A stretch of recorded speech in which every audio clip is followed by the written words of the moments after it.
Hi everybody, welcome to week 2 of our spring subscription. I'm here in the stand for a little bit of a change of scenery and also because we've been working to prepare our first round of pre-orders from our online store. So we're so excited that that's going to be happening tomorrow. If you missed out on that and you didn't get a chance to order, we're definitely going to be doing it again next Wednesday and possibly Saturday. I have a few things that I wanted to work on with the store because I wasn't totally happy with it. And we have been working on some inventory numbers. We're really surprised by the turnout. So we want to make sure we have enough time to prepare for next week. So just check back on our website and our social media and you'll see when we're going to be doing it again. So I'm here to do the unbagging. I got a new fancy tripod in the stand and it has a remote and I feel really cool and official, but I love doing these videos for you guys. So I'm excited to show you what's in the bag.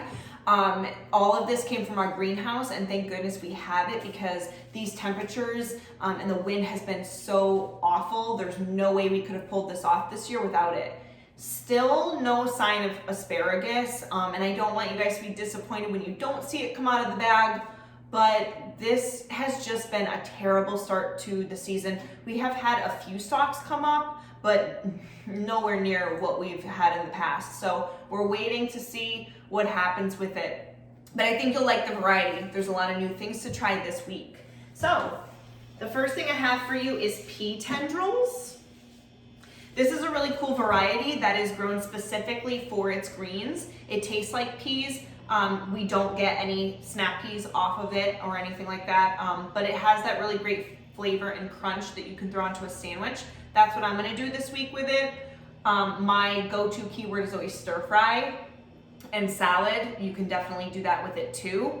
What I'm planning on doing with my greens this week is taking a Pyrex dish and just washing all of my greens, putting it in there, and then I can take a little bit out and top my sandwiches this week. Randy and I did the frittata last week. Actually, he cooked it and it came out really good. But we have not been doing well with eating lunches, so I want to get back into a better routine. And that's my plan for our cooking club this week is to really use these greens for sandwiches. You'll really experience the flavor a lot more, I think, too, when you're having them sort of in isolation. So you can join me with that if you want. Similarly to the pea tendrils, we have some more beet greens for you. One of the things that I didn't mention last week is that beet greens, this variety anyway, is grown specifically for its greens. We don't get any beets off of them. We do grow beets and we get them later in the year, but this is specifically grown because it has nice greens. You can certainly eat the beet greens off of the regular beet plant as well, but these are just really tender and they have that really thin, nice stalk, which is nice for salads. I'm gonna put these onto my sandwiches as well, but if you don't wanna do that, you can always throw them into an omelet. That's another one of our big go-tos. Oh, radishes this week. They're really beautiful. They came from the hanging pots in our greenhouse. And what I really want you to make sure that you do is separate the greens from the actual radish so you can just twist them off. Try to get as close to the actual radish as you can. And the reason for that is that you want to make sure that these bulbs stay really firm. If you leave the greens on, it'll kind of suck the energy out of it and then they shrivel up. They don't stay as fresh. So you can put them in separate Ziplocs. Just make sure you wash the radishes before you eat them. We did wash them, but they probably still have a little bit of dirt by the roots that you'll want to get off. I'm going to use the radish greens on my sandwiches again. I guess that seems a little bit boring, but you can also put them into a soup. We had a member that exposed me to radish top soup, which was really cool. And it does have that radishy, peppery flavor to it. So certainly these are really healthy and nice and there's no reason to throw them away. You can definitely enjoy them. We've got scallions for you this week. You're gonna wanna put these into a Ziploc So you can just kind of fold them in half, put them in there. If you don't, they will get soft on you. If you do notice that there's anything that's like a little bit brown, don't peel it off until you're ready to use it, just because it's kind of insulating the next layer down. So you're gonna wanna leave that on. That's true of crops too, like cabbage, just so you know. I know we don't have cabbage here, but always leave that outer layer on and just put it in your fridge like that, and don't remove that until you're ready to cook with it.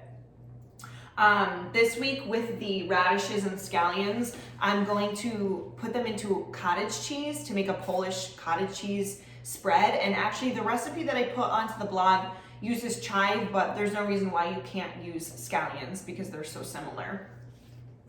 You may even end up with some extras of the radishes and scallions. And I wanted to talk about that a little bit because I linked up a recipe to a Korean style pork bowl, which is so good. And my sister calls it clean out the fridge recipe because she just uses whatever she has. Last time we made it, we actually did raw radishes, scallions, we did cucumber. You could certainly do pea tendrils in it.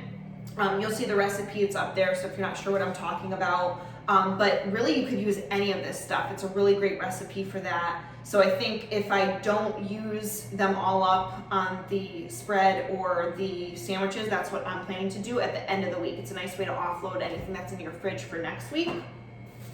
We've got kale again, and I want to give a shout out to Dana who posted up her recipe of kale chips. This is my favorite variety to make kale chips with, just because it's flat, but it's also got that little bit of curl to it, so it holds the seasoning and oil really nicely. The stalks on this are actually like a little bit tender, so you don't have to go as crazy removing them like I showed you last week.